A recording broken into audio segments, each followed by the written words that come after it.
key of forgiveness. One of the most common unprocessed emotions is unforgiveness.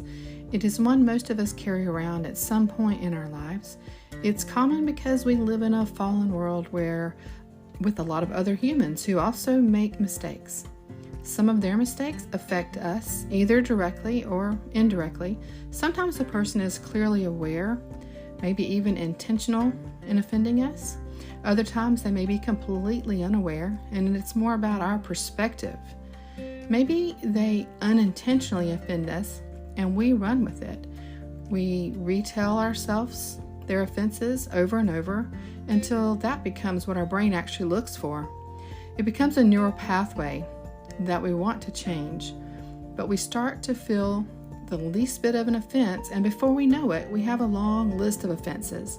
It's as if our brain can only find the wrong in the person or the situation. That's because once we have a thought, our brain is wired to find evidence to support that thought. Once we allow an offense to take root, we must be diligent to not let it fester and become a root of bitterness. It's out of Hebrews 12. When our body feels an emotion, remember, emotions are physical like a wave. It automatically starts mixing up a little cocktail for us to drink. We drink this cocktail of unforgiveness, but it only affects us. The offender does not feel it.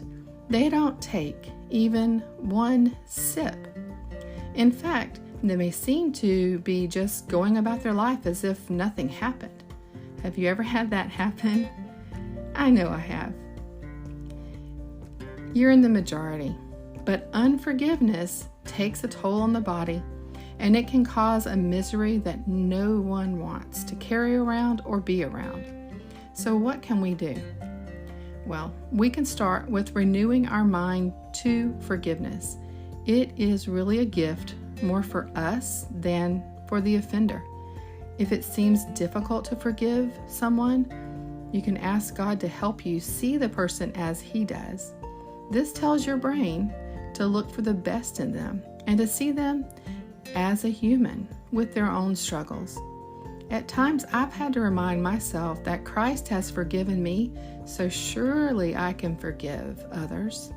Colossians 3 even tells us to clothe ourselves with mercy, kindness, humility, gentleness, patience, and to forgive anyone who offends us. The Lord forgave you, so you should forgive others.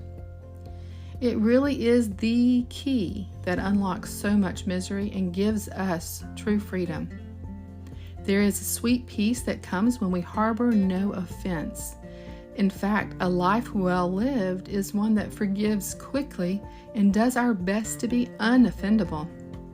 If that seems like a really tall task, it may take a bridge thought, like a little baby step, that can be used to renew our mind. A question that comes up is, should I verbally let the person know I've forgiven them? I believe that is a decision that you have to make based on that circumstance, based on the relationship. Did they know you were offended? Would telling them make the situation better or worse?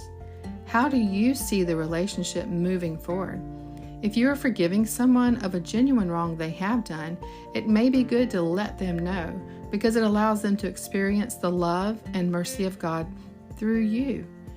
You can be a channel of His love and mercy and forgiveness.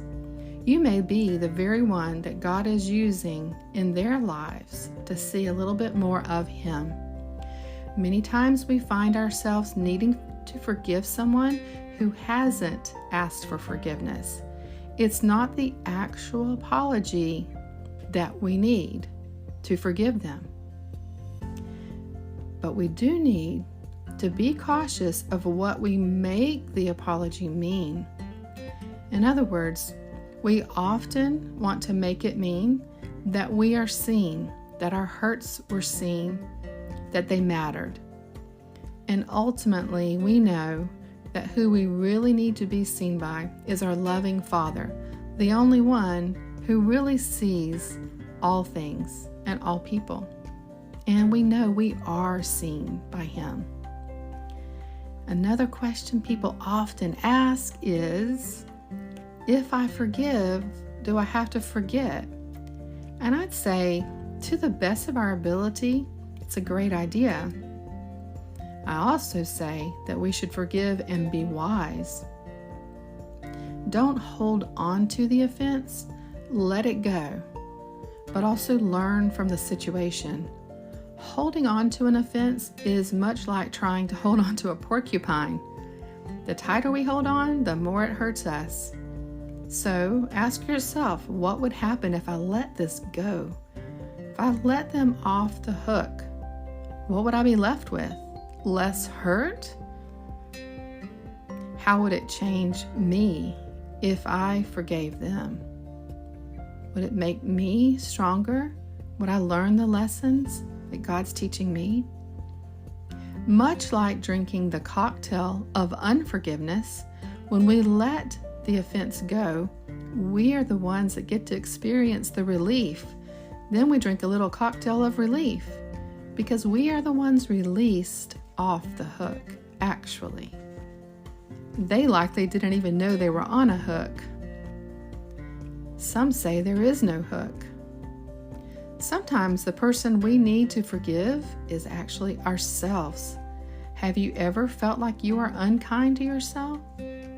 Like your thoughts are keeping you down? Maybe you know you did something that needs to be forgiven, and today is that day of forgiveness. God is faithful and just to forgive us. When He does, then we need to make sure our own thoughts about ourselves line up with His thoughts about us. Since we have experienced His forgiveness, we need to do the same and forgive ourselves.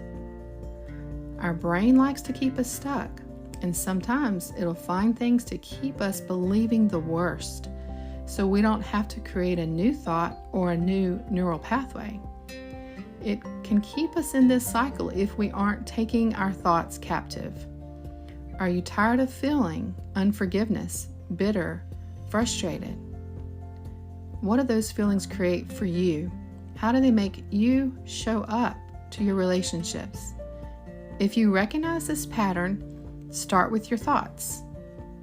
Your brain always tries to make the thoughts you have right. It looks for all the evidence it can find to make them right. So bring a thought up, evaluate it, and choose a new one. Choose one that's going to serve you better. This is how you can rewire your brain one thought at a time. Don't give away your agency, your God-given power to choose your thoughts. You have the agency to change by changing your thoughts, by taking them captive. I have been helping my clients do this and walking through it with them step by step. Sometimes we have very difficult people or situations, and I don't intend to make light of such. I have personally experienced this as well and empathize. As you already know, those people or situations take an extra measure of care. You may need to protect yourself and your mental health and step back for a season. Just know there is relief available. You can choose to forgive even those difficult people or situations, because then you are the one that experiences the relief. It's for you. It's the key for your relief. Depending on the relationship or situation, you can choose to stay connected through your thoughts towards them. You can choose thoughts that lead to unconditional love and seeing them as God sees them. You can even commit to pray for them, as this can be greatly helpful. We may eventually come to view them as a unique blessing because they caused us to dig deeper and grow in our own walk. Even if we still wish they didn't do whatever they did, we can appreciate the growth in our life. In this way, lessons are blessings. So as I end today, I want to encourage you to give yourself the gift of forgiveness And also, forgive that person. Yep, that one. The one that keeps coming to your mind. Until next time, this is my hope for you.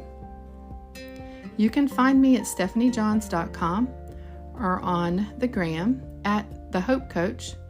You can also use the links below to join my email list or the form for one-on-one coaching.